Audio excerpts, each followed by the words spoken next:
তো আল্লাহ পাক বলেছেন ওয়ালা তাস্তাউইল হাসানাত ওয়ালা সাইয়্যাহ, ভালো আর মন্দ কখনো সমান হইতে পারে না। যেমন আলো অন্ধকার সমান হইতে পারে না, কোরআন কারীমের ভাষায় আল্লাহ বলেছেন অন্য আয়াতে, আলো আর অন্ধকার সমান হতে পারে না। ওয়ালা যুলুমাত ওয়ালা নূর, অন্ধকার আলো সমান হইতে পারে না, জীবিত আর মৃত সমান হইতে পারে না। ওয়ালাল আহিয়া ওয়ালাল আমওয়াত ওয়ালা জিল্লু ওয়ালাল হারুর, ছায়া আর রৌদ্র, এক জায়গায় ছায়া পড়ছে, গাছের হোক অথবা বাড়ি ঘরের কোনো কিছু ছায়া, ছায়াতে আপনি আশ্রয় নিয়ে একটু আরাম পাচ্ছেন, রোদ্রে কষ্ট, দুটো কি সমান? সমান নয়। এইরকমই জ্ঞানী আর মূর্খ সমান হইতে পারে না। কুল হাল ইয়াস্তাবিল্লাযীনা ইয়ালামুনা ওয়াল্লাযীনা লা ইয়ালামুন। আমাদের এই আলোচ্য আয়াত সূরা ফুসসিলাতের ভালো আর মন্দ সমান হইতে পারে না। তাহলে চরিত্রবান যদি আপনি হন, আপনি গরিব হন, হ্যাঁ দরিদ্র হন, সর্বহারা কিছুই নেই দুনিয়ার আপনার কাছে, কিন্তু আপনার ঈমান আছে, আকীদা আছে, সহি আকীদা, ইবাদত বন্দেগী আছে, আপনার উত্তম চরিত্র আছে। চরিত্রহীন ব্যক্তি দুনিয়ার যদি সবকিছুর মালিকানা পেয়ে যায়, দুনিয়ার সবচেয়ে বেশি ধনাঢ্য ব্যক্তি হয়ে যায়, সে আপনার সমান হইতে পারে না। কখনো ধোঁকা খাবেন না, প্রতারিত হবেন না। ওপর দিকে তাকিয়ে পাপের ভোগবিলাসী জীবনযাপন যারা করছে, চরিত্রহীন যারা, তাদের দিকে তাকাবেন না কখনো।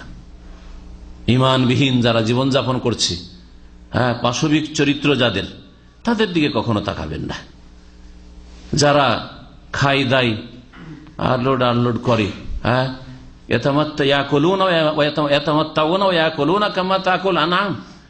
তারা হারাম অবৈধ ভোগ বিলাস করে, তাদের কাছে হালাল হারামের কোনো পার্থক্য নেই। আর ভক্ষণ করে, খাই দায় যেমন চতুষ্পদ জন্তুরা খাই দায়, কিন্তু আপনার চাইতে সিনিয়র দুনিয়া মনে হচ্ছে অনেক উঁচাতে আছে, ক্ষমতার দিক থেকে, পয়সার দিক থেকে, সম্মানের দিক থেকে পার্থিব। আপনি রোদরে কাজ করছেন, সে এসিতে বসে কাজ করছে। ধোকা খাবেন না, প্রতারিত হবেন না। আল্লাহ বলছেন যারা কাফের দাপটের সাথে পৃথিবীতে চলাফেরা করে, তারা তোমাদেরকে প্রতারিত না করে। সূরা আলে ইমরান আল্লাহ পাক বলেছেন মাতাউন কালিল, অল্প কিছুদিনের ভোগের সামগ্রী মাত্র। সুম্মা মাওয়াহুম জাহান্নাম, তারপরে তাদের বাসস্থান জাহান্নামে চিরকাল। আল্লাহ এখানে বলছেন যে যারা হারাম ভোগ বিলাস করে, চরিত্রহীন, আর দুনিয়ার যা ইচ্ছা তাই খায়, যা ইচ্ছা তাই পান করে, তাদের কাছে জুসে আর মদে কোনো পার্থক্য নেই, গরুর গোস্ত আর শুকুরের গোস্তে কোনো পার্থক্য নেই, তাদের কাছে তাইয়্যিবাত আর খাবায়েসে কোনো পার্থক্য নেই, তাদের কাছে বিবাহ শাদীর মাধ্যমে স্ত্রী আর গার্লফ্রেন্ডে কোনো পার্থক্য নেই। ধোঁকা খেও না, এরা হারাম ভোগ বিলাস করছে। ওয়ায়াকুলুনা কামা তাকুলুল আনআম, এরা চতুষ্পদ জন্তুর মতো খায় দায়। ওয়ান্নারু মাসওয়াল্লাহুম, সূরা মুহাম্মদ আল্লাহ বলছেন তাদের ঠিকানা, বাসস্থান হচ্ছে আগুনে জাহান্নামে। আলহামদুলিল্লাহ, আপনি দুনিয়ার সরবরাহ হইলেও আপনার জায়গায় জান্নাতে ইনশাআল্লাহ তাআলা। আল্লাহ পাক আমাদের সকলকে জান্নাতুল ফিরদৌস যেন দান করেন। আল্লাহ পাক তারপরে বলছেন যে ভালো আর মন্দ যখন সমান হতে পারে না, কেউ যদি তোমার সাথে মন্দ আচরণ করে, ইদফা বিল্লাতি হি আহসান, যেটা অতি উত্তম, সে অতি উত্তম পন্থায় তুমি খারাপটা দূর করো। ভালো পন্থায় ভালো চরিত্র দেখিয়ে খারাপ চরিত্রের জবাব দাও। কেউ খারাপ আচরণ করছে, আপনার স্ত্রী খারাপ আচরণ করছে, একজন বোনের স্বামী খারাপ আচরণ করছে, আপনার ভাই খারাপ আচরণ করছে, আপনার ছেলে মেয়ে খারাপ আচরণ করছে, আপনার প্রতিবেশী খারাপ আচরণ করছে, ইত্যাদি ইত্যাদি, আপনার সাথী সঙ্গী রুমমেট খারাপ আচরণ করছে, ইদফা বিল্লাতি আহসান, খারাপের জবাব খারাপ দিয়ে দিও না। তাহলে তখন খারাপ দিয়ে জবাব দেওয়া দিয়ে শুরু হবে, যে যত পারে।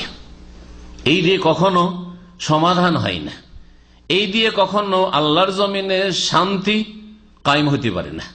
ইদফা বিল্লাতি হি আহসান, যেটি বেশি উত্তম পন্থা, সেই উত্তম পন্থা দিয়েই কি করো, খারাপকে কি করো, দূর করার চেষ্টা করো। তাহলে হবে কি, ফাইদাল্লাযী বাইনাকা ওয়া বাইনাহু আদাওয়া, যার সাথে তোমার চরম শত্রুতা ছিল, সে শত্রু, সে তোমাকে খারাপ মনে করে, সে তোমাকে ঘৃণা করে, সে তোমার ক্ষয়ক্ষতি করার চেষ্টা করে, সেই জন্যই তো তোমাকে কষ্ট দিচ্ছে বা খারাপ আচরণ করছে। সে তোমার হিতাকাঙ্ক্ষী নয়, সে তোমার দরদি নয়, সে তোমার দুনিয়া আখিরাতের কল্যাণ চাই না। তার সাথে যখন ভালো আচরণ করি, তার খারাপটাও দূর করার চেষ্টা করবে, খারাপের জবাব ভালো দিয়ে দেবে। সে খারাপ করছে, আপনি ভালো করেন। সে আপনার সাথে বৈরিতা দেখাচ্ছে, আপনি তার সাথে মিত্রতা দেখান। তাহলে কি হবে?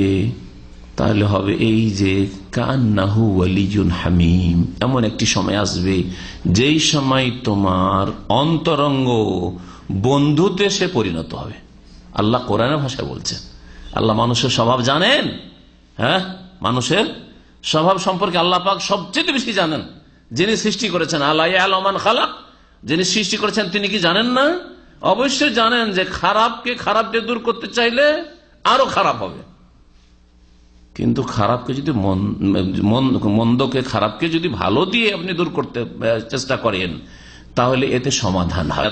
হাদিস থেকে আমি ভালো চরিত্রের ফজিলত বয়ান করব। অনেক হাদিস রয়েছে, আপনাদেরকে অধিকাংশ হাদিস, সবগুলি যদি না হয় এই মর্মের, অধিকাংশ সহি হাদিসগুলি আপনাদের সামনে আজকে আমি পেশ করার চেষ্টা করব। ভালো চরিত্রের কত ফায়দা, কত উপকারিতা।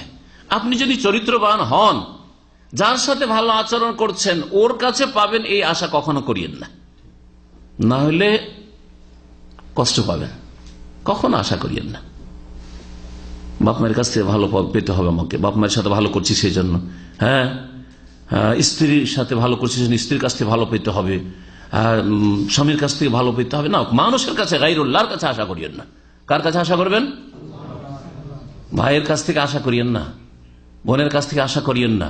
বোন অনেক কোলে পিঠে করে, অনেক কষ্ট করে মানুষ করেছেন ভাইকে, আর সে ভাই খারাপ আচরণ করছে বোনের সাথে, তখন কষ্ট লাগে যদি ওর কাছে আশা করে বসে থাকেন।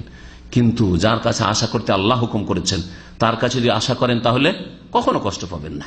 কারণ আমি করেছি আল্লাহ সন্তুষ্টির জন্য, আল্লাহর কাছে আমি পাচ্ছি আর পাবো, এটি আপনার সান্ত্বনার জন্য যথেষ্ট,